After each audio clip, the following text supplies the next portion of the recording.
we create culture. Leaders create culture.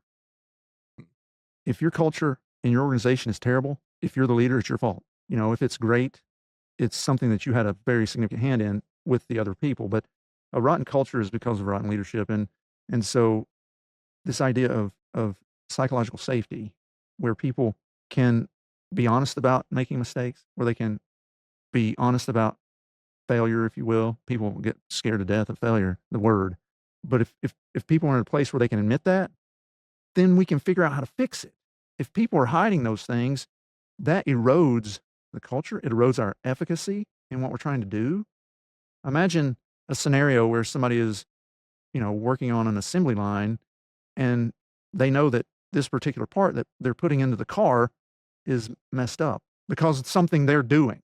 But if they admit that, maybe their job's at risk, which impacts their family, right? And who they are as a person and all this sort of stuff. So they're not going to admit it. Instead, they're going to turn out cars that are garbage, right? But if they're able to say, hey, look, I'm realizing I've made a mistake here.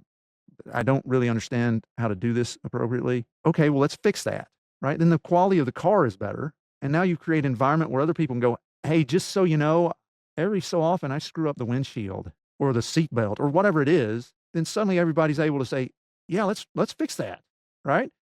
And the quality of your product goes up immeasurably because suddenly all these things that have mistakes that people are hiding, those mistakes have been alleviated because people had the opportunity to actually admit it without fear of terrible repercussions, recrimination, so forth and so on.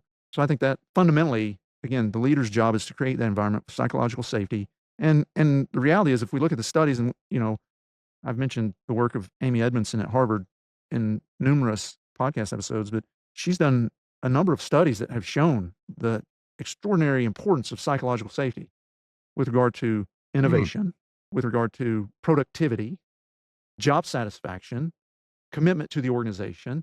There are so many things that, if you look at them, that are highly important for the success of an organization, directly tied to psychological safety.